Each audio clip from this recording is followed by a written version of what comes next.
Shalom teman-teman Komisi Remaja, gimana kabarnya? Semoga sehat dan tetap bisa merasakan kasih setia Tuhan dalam hidup kita masing-masing. Pagi ini, mari kita puji namanya dengan menyanyikan lagu Ku Masuki Gerbangnya.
Kebaktian remaja ini berlangsung dalam nama Bapa, Anak, dan Roh Kudus.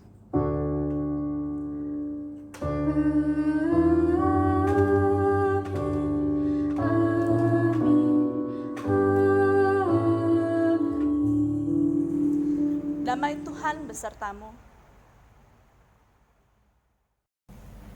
Markus 11 ayat 25.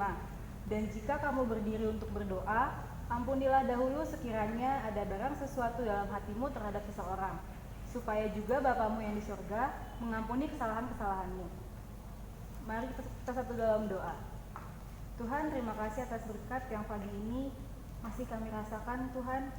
Tuhan, sekarang kami datang ke hadirat-Mu untuk mengakui kesalahan kami. Kami mohon ampun dan pimpin kami agar kami bisa menjadi pribadi yang lebih baik daripada sebelumnya. Dalam nama-Mu kami telah mengucap syukur dan memohon ampun. Amin. Mari kita menyanyikan lagu Sejauh Timur dari Barat. Kau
Tuhan, kita sudah diampuni karena Bapa mengasihi kita.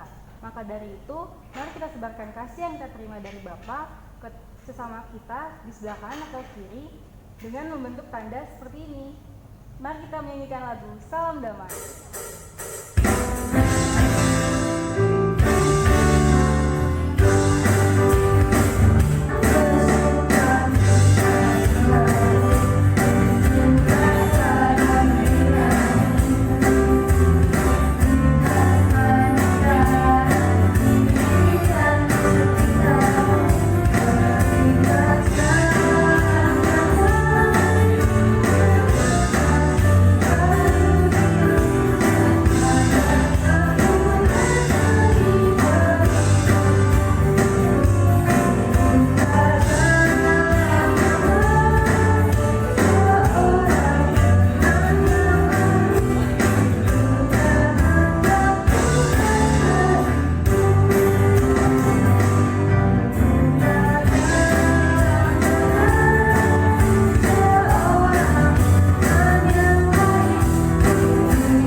Tuhan, kami tahu janji-Mu dan pertolongan-Mu tidak pernah terlambat untuk kami semua.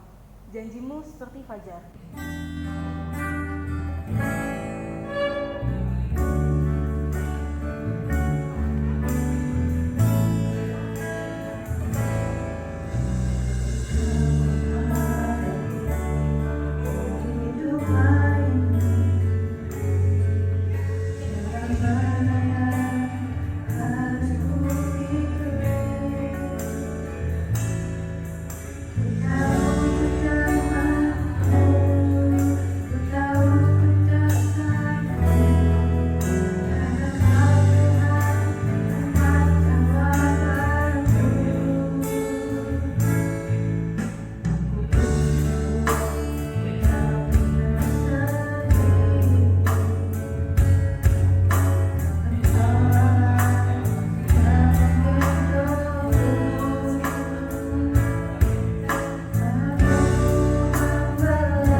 Teman-teman yang terkasih, sebelum kita mendengarkan firman Tuhan, mari kita bersatu di dalam doa. Kami sungguh bersyukur Tuhan ketika kami masih dapat diberikan kesempatan untuk kami boleh bernafas, untuk kami boleh menikmati masa remaja kami. Kami bersyukur karena Tuhan senantiasa menyertai kehidupan kami. Di dalam masa remaja ini kami memerlukan firman Tuhan. Di dalam kami menemukan identitas diri kami. Sebentar kami akan mendengarkan firman-Mu ya Tuhan. Tuhan, biarlah Roh-Mu yang kudus membantu setiap kami untuk kami boleh mengenal, untuk kami boleh mengerti firman itu. Sehingga firman itu boleh menyapa dan menuntun kehidupan kami sebagai anak-anak muda. Dan kami boleh menjadi remaja-remaja yang takut akan Tuhan, remaja-remaja yang sukses bersama dengan Tuhan. Bersabdalah kepada setiap kami ya Tuhan, karena kami siap untuk mendengarkan firman Tuhan. Amin. Teman-teman yang terkasih, pembacaan Alkitab kita pada hari ini diambil dari Mazmur 139 ayat 23 dan 24. Mazmur 139 ayat 23 sampai 24. Teman-teman boleh membuka Alkitabnya dan saya akan bacakannya untuk kita semua. Selidikilah aku ya Allah dan kenalah hatiku. Ujilah aku dan kenalah pikiran-pikiranku. Lihatlah apakah jalanku serong dan tuntunlah aku di jalan yang kekal. Berbahagialah untuk setiap kita yang mendengarkan dan merenungkan firman Tuhan di dalam kehidupannya sehari-hari. Haleluya. Teman-teman yang terkasih, tentunya kita tahu persis bahwa setiap manusia itu mengalami pertumbuhan dan perkembangan dalam dirinya. Mulai dari kita dalam kandungan ibu kita, sampai akhirnya kita lahir menjadi seorang bayi yang mungil. Dari seorang bayi yang hanya bisa menangis, tidak bisa berjalan, sampai akhirnya bisa jalan, bahkan bisa lari, bisa lompat. Dari balita, lalu masuk ke masa anak-anak, dan sekarang teman-teman masuk ke dalam dunia pra-remaja dan remaja. Perkembangan yang terjadi dari kelahiran hingga saat ini yang dialami oleh teman-teman itu bukan hanya soal perkembangan fisik. Dari yang lahir cuma 50 cm sampai sekarang akhirnya bisa 1,5 meter. Namun juga perkembangan intelektual. Dari yang tidak bisa bicara sampai akhirnya bisa bicara. Dari tidak bisa membaca sampai akhirnya lancar membaca. Tidak bisa ngomong bahasa Inggris, sekarang begitu lancar berbicara bahasa Inggris gitu ya. Lalu juga matematika dari yang cuma 1 + 1 sampai sekarang udah cos, tang, dan lain sebagainya. Teman-teman yang terkasih, seorang psikolog anak yang bernama Jean Piaget menyimpulkan bahwa usia 11 tahun itu adalah saat seseorang itu mengalami kematangan intelektual. Kematangan intelektual inilah yang membuat seseorang itu masuk dalam proses berpikir. Mengingat, memecahkan masalah, memetakan masalah, mengambil keputusan. Dan semuanya ini disebut dengan kemampuan kognitif. Namun ada satu hal yang kita ingat bahwa perkembangan manusia itu bukan perkembangan fisik saja. Seperti yang tadi saya bilang, dari yang kecil, dari yang cuma 50 cm waktu lahir sampai menjadi 1,5 dan lainnya. Tetapi juga ada yang namanya perkembangan psikososial. Jadi ada perkembangan fisik, perkembangan intelektual, dan ada perkembangan psikososial. Istilah psikososial ini merupakan gabungan antara psikologis dan sosial. Apa sih perkembangan psikososial itu? Jadi perkembangan psikososial adalah perkembangan yang berkaitan dengan emosi atau mental seseorang dalam berhubungan dengan orang lain. Ada seorang psikolog berasal dari Jerman yang lahir tahun 1902 bernama Erik Erikson. Dia menyebutkan bahwa ciri dan tugas perkembangan remaja secara psikososial adalah mencari identitas, mencari jati diri. Masa remaja itu kan peralihan dari masa anak-anak ke dewasa. Secara biologis tahapannya sudah mulai masuk masa dewasa gitu ya. Perkembangan organ intim dan yang lainnya sudah mulai masuk ke tahapan dewasa. Namun secara psikis usia remaja ini belum bisa diberikan tanggung jawab yang berat, layaknya orang dewasa. Dan dalam masa remaja inilah ada sebuah pertanyaan yang sangat penting di dalam dirinya. Who am I? Siapa saya? Bagaimana saya? Teman-teman terkasih, sudah menjadi hal yang umum kalau teman-teman ingin mencoba banyak hal untuk menjawab pertanyaan who am I ini. Saya ingin mencoba ini, saya ingin mencoba itu. Dan ini semua dilakukan untuk menjawab pertanyaan siapakah aku ini. Mencari jawaban siapa aku ini berarti sedang mencari juga tentang apa sih bakat saya, apa sih minat saya, apa sih kelebihan saya, dan apa sih kekurangan saya. Biasanya teman-teman akan mencarinya melalui teman-teman yang lain gitu ya, yang memiliki mungkin kesamaan visi misi, kesamaan yang lain dalam sebuah kelompok atau geng. Jadi kalau misalkan ini yang suka main bola, oh ada grup pecinta bola gitu ya. Terus ada juga misalkan sekarang kan lagi heboh Korea mungkin gitu ya. Ini grup pecinta Korea, K-pop katanya gitu. Atau ada juga misalkan saya senang musik, oh kamu senang apa? Oh saya senang main drum, oke kita masuk ke satu band gitu ya. Atau ada juga sekarang yang tentunya banyak gitu ya, game online. Kalau waktu zamannya saya itu game online-nya itu Ragnarok gitu. Kalau sekarang mungkin Free Fire atau Mobile Legend gitu ya. Dan hubungan antar sesama anggota geng itu sangat erat satu dengan yang lain. Geng ini memiliki komitmen yang sama gitu ya, solidaritas yang sangat tinggi terhadap satu dengan yang lainnya. Namun pertanyaan berikutnya, apakah salah kalau kita itu punya geng? Tentu saja tidak. Karena memang grouping ini masuk dalam tahap perkembangan anak-anak remaja. Namun yang harus menjadi catatan yang sangat penting ialah grup atau geng mana sih yang kita gabung di dalamnya. Tidak sedikit orang yang berusaha masuk ke dalam grup yang sangat populer. Meskipun dia tahu bahwa grup itu mungkin memiliki atau terkenal dengan hal yang kurang baik. Tapi kan yang penting saya ikutan populer. Yang penting kan saya terlihat hebat. Yang penting kan saya terlihat keren.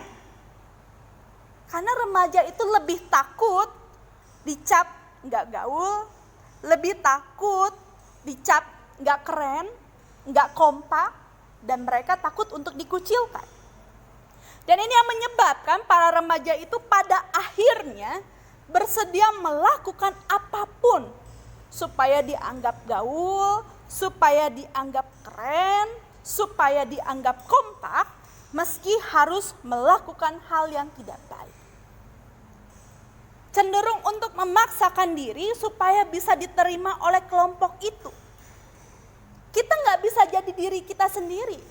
Kita lebih takut dicap aneh, kita lebih takut untuk dicap nggak gaul, padahal kita punya bakat, padahal kita punya minat yang beda dengan kelompok kita.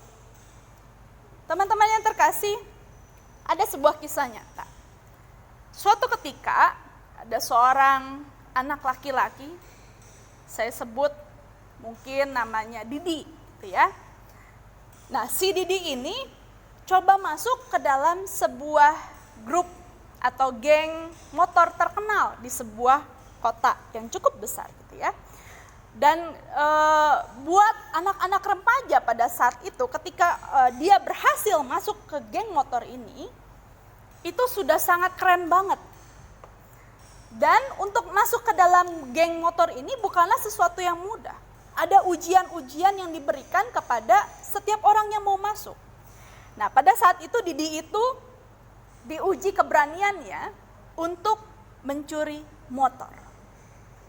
Ya, daripada dianggap nggak keren, daripada dianggap nggak gaul, ya sudah, Didi ini mau melakukan pencurian motor. Dan apa yang terjadi? Ternyata dia ketangkap oleh polisi, dia digebukin, gitu ya. Nah, dia mau melakukan apapun, bahkan dia mau melakukan tindak kriminalitas hanya ingin supaya dia diakui di dalam geng itu, supaya dia bisa diterima di dalam geng itu. Teman-teman yang terkasih, saat teman-teman mencari jawaban atas pertanyaan who am I, siapa aku? Ada satu hal yang menjadi kunci dasar dan penting bagaimana kita melibatkan dan mengandalkan Tuhan dalam mencari jawabannya. Mencari tahu apa yang Tuhan inginkan dalam hidup kita. Mencari tahu gambaran diri kita di hadapan Tuhan. Dan pembacaan kita pada hari ini yang diambil dari Mazmur 139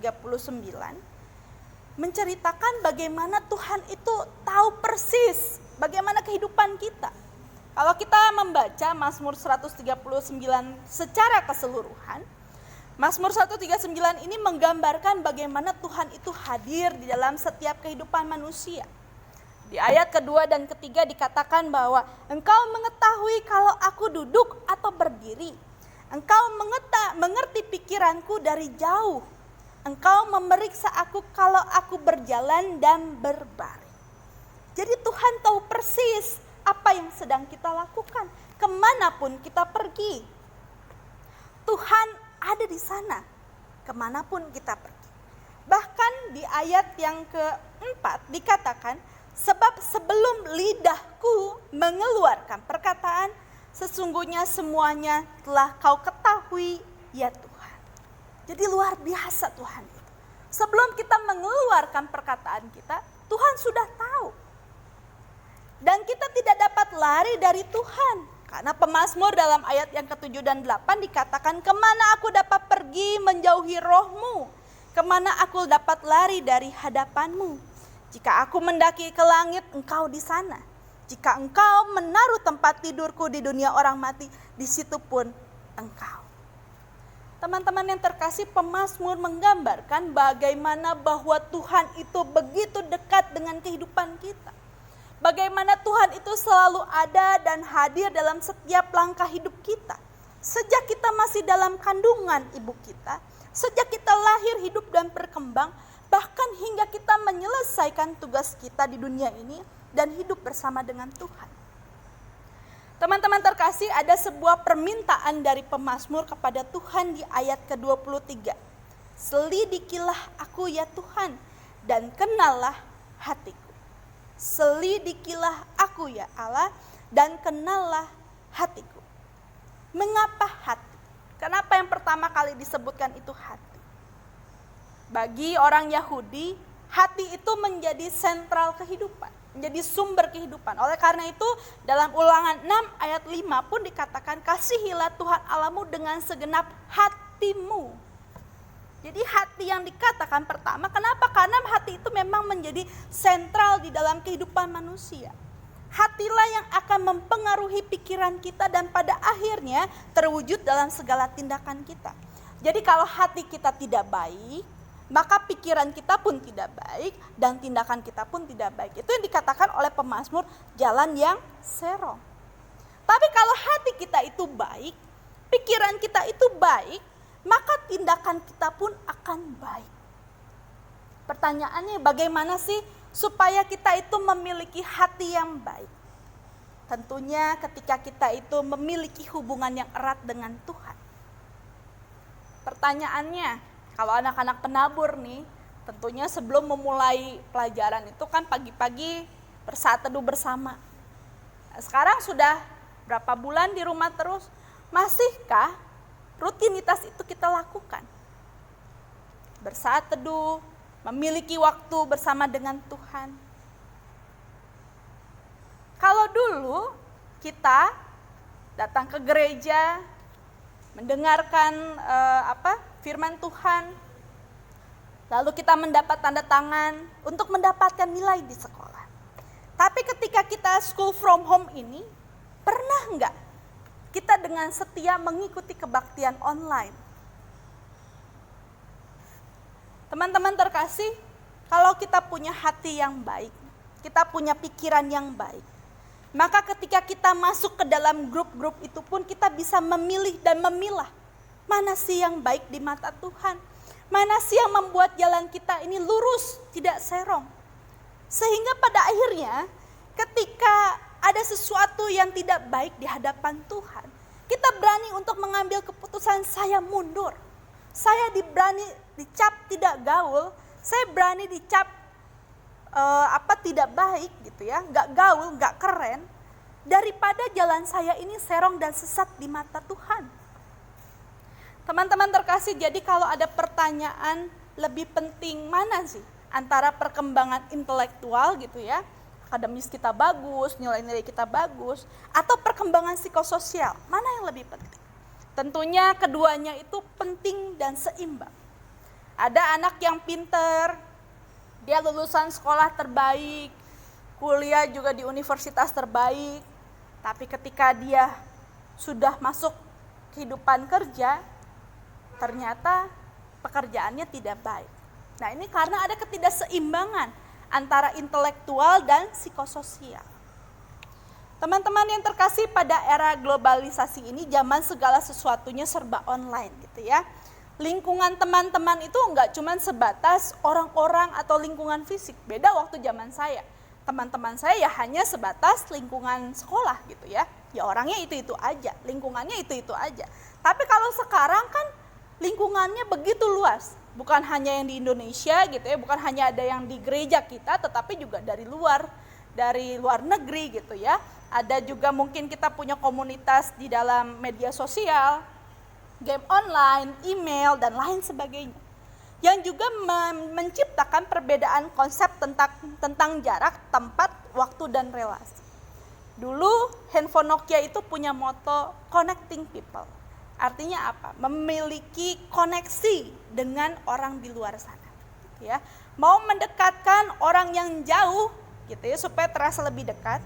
Tapi seringkali akhirnya sekarang ini dengan adanya media sosial, dengan adanya gadget dan lain sebagainya, kita seringkali memang mendekatkan yang jauh, tetapi menjauhkan yang dekat.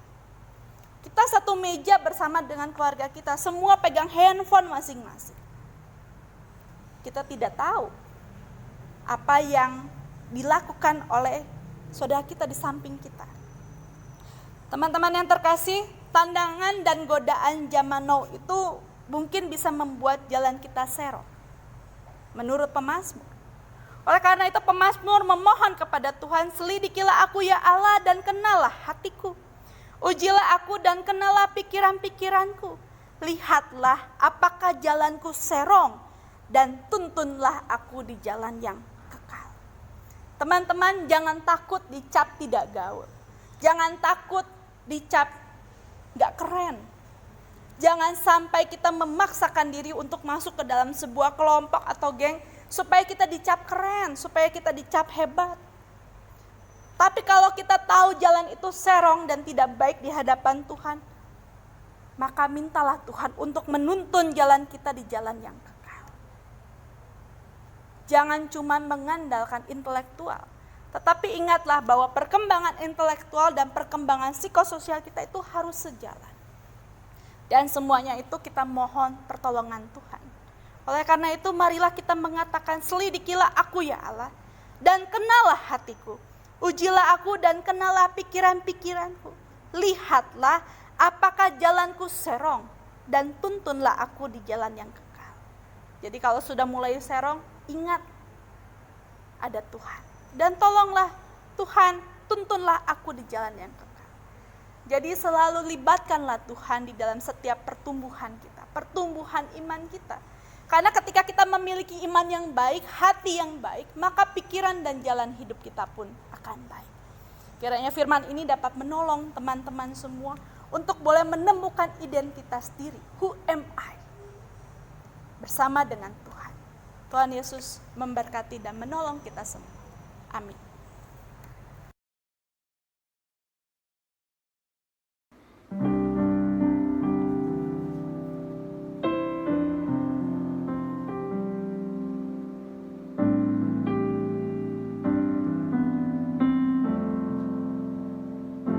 Seperti rusa yang haus, rindu aliran sungaimu.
teman-teman kami undang untuk bangkit berdiri. Bersama-sama dengan gereja Tuhan dari segala abad dan tempat, marilah kita mengikrarkan pengakuan iman rasuli. Hendaklah setiap orang percaya berkata, aku percaya kepada Allah Bapa yang Maha Kuasa, Khalid langit dan bumi, dan kepada Yesus Kristus, anaknya yang tunggal Tuhan kita, yang dikandung daripada Roh Kudus, lahir dari anak darah Maria, yang menderita di bawah pemerintahan Pontius Pilatus, disalibkan, mati dan dikuburkan, turun ke dalam kerajaan maut. Pada hari yang ketiga, bangkit pula dari antara orang mati, naik ke surga, duduk di sebelah kanan Allah Bapa yang Maha Kuasa, dan akan datang dari sana untuk menghakimi orang yang hidup dan yang mati. Aku percaya kepada Roh Kudus, gerejamu yang kudus dan am, persekutuan orang kudus, pengampunan dosa, kebangkitan orang mati, dan hidup yang kekal. Amin. Mari kita bersatu dalam doa syafaat. Kami sungguh bersyukur ya Tuhan, karena kami memiliki Tuhan yang luar biasa. Tuhan yang senantiasa menyertai di dalam setiap aspek kehidupan kami. Menyertai kami sejak kami dalam masa kandungan hingga kami boleh ada sampai hari ini. Kami sungguh bersyukur Tuhan, dan ajarlah kami untuk selalu melibatkan Tuhan di dalam proses pertumbuhan kami, terlebih lagi ketika kami mencari jati diri kami sebagai anak-anak remaja Kristen. Tuhan, saat ini kami bersatu hati berdoa bagi teman-teman kami yang sedang berulang tahun, dan juga bagi Pak Bambang yang berulang tahun kemarin. Kami sungguh bersyukur atas kasih penyertaan dan kasih karunia yang boleh Tuhan berikan di dalam kehidupan mereka. Kami sungguh bersyukur untuk pertambahan usia yang boleh Tuhan anugerahkan di dalam kehidupan mereka. Karena kami yakin dan percaya bahwa hanya tangan Tuhan sajalah yang menuntun mereka untuk menjalani hari ke depan bersama dengan Tuhan. Saat ini kami juga berdoa bagi setiap kami yang sedang bergumul, baik di dalam kehidupan pergaulan kami, pertumbuhan kami, bersama dengan orang tua, guru-guru, maupun pergumulan yang lainnya. Tuhan, tolonglah kami, karena hanya Tuhanlah yang sanggup menolong setiap kami, karena hanya Tuhanlah yang dapat mengangkat kami dari segala pergumulan, karena hanya tangan Tuhanlah yang dapat menuntun kami untuk melewati dan menyelesaikan setiap pergumulan ini. Dan biarlah pergumulan ini boleh menjadikan kami sebagai kekuatan untuk senantiasa berserah kepada Tuhan, karena kami yakin dan percaya bahwa hanya Tuhanlah Tuhan yang sanggup menopang kehidupan kami.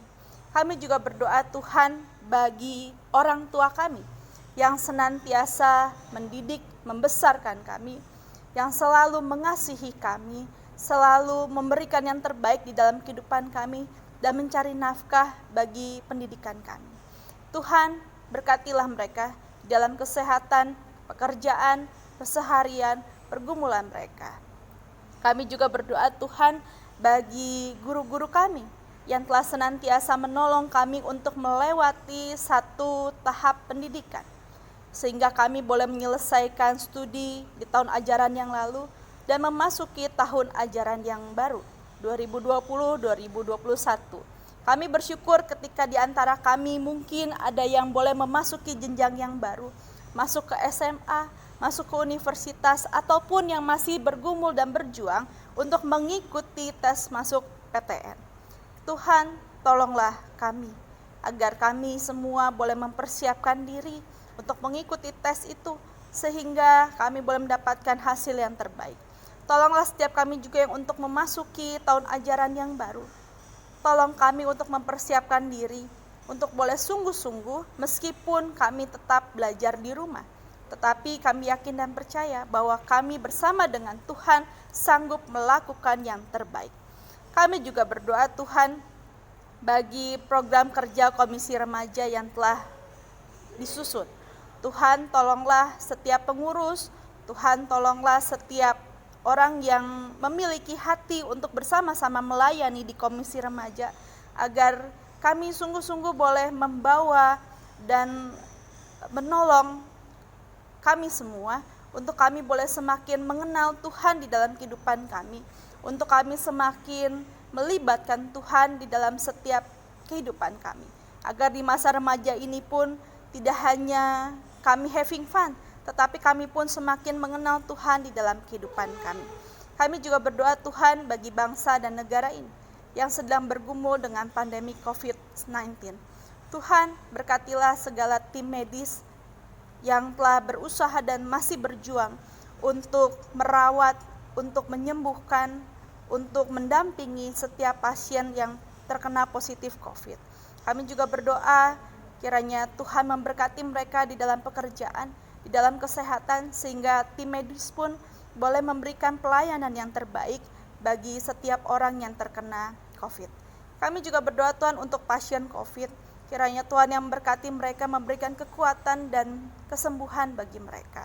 Berkatilah setiap makanan, suplemen, ataupun obat-obatan yang dikonsumsi agar segala sesuatunya itu boleh mendatangkan kesembuhan. Kami juga berdoa bagi saudara-saudara kami di luar sana ataupun kami yang mungkin terkena dampak COVID, yang harus kehilangan pekerjaan, yang harus berkurang penghasilan. Tuhan, tolonglah kami selalu, walaupun kami anak-anak remaja yang masih muda ini, untuk boleh senantiasa menjadi saluran berkat bagi mereka yang memerlukan. Dan kami juga berdoa Tuhan bagi segala upaya yang dilakukan oleh pemerintah, supaya COVID ini boleh segera berlalu. Tuhan, berkatilah mereka dengan kekuatan yang daripada Tuhan. Berkatilah mereka dengan kesehatan. Berkatilah mereka dengan hikmat dan kebijaksanaan, agar apapun yang mereka boleh lakukan, apapun yang boleh mereka kerjakan, sungguh boleh membawa kebaikan bagi bangsa ini. Tuhan, inilah segala seruan dan doa syafaat kami yang kami panjatkan hanya ke dalam tangan Tuhan Yesus Kristus yang menjadi juru selamat kami yang hidup, yang senantiasa mendampingi kami di dalam kehidupan kami. Terima kasih ya Tuhan. Amin. 2 Korintus 8 ayat 12. Sebab jika kamu rela untuk memberi, maka pemberianmu akan diterima, kalau pemberianmu itu berdasarkan apa yang ada padamu, bukan berdasarkan apa yang tidak ada padamu. Mari kita memberikan persembahan terbaik kita sebagai ucapan syukur kita terhadap Tuhan. Teman-teman, untuk persembahan, teman-teman bisa scan QR Code ini melalui Dana, Klik Aja, BCA Mobile, GoPay, dan OVO. Mari kita menyanyikan lagu Betapa Kita Tidak Bersyukur.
Teman-teman, sebentar lagi ibadah kita udah selesai nih, tapi bukan berarti tugas kita untuk membawa kabar baik tentang Allah sudah selesai.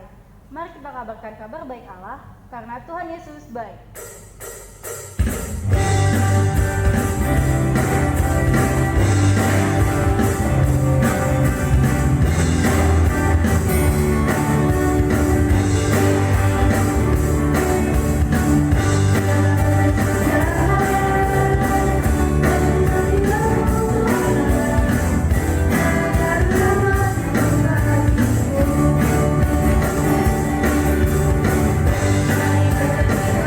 Terima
Arahkanlah hatimu kepada Tuhan. Jadilah saksi Kristus. Terpujilah Tuhan. Kini terimalah berkat Tuhan. Tuhan memberkati kita dan melindungi kita. Tuhan menyinari kita dengan wajah-Nya dan memberi kita kasih karunia. Tuhan menghadapkan wajah-Nya kepada kita dan memberi kita damai sejahtera.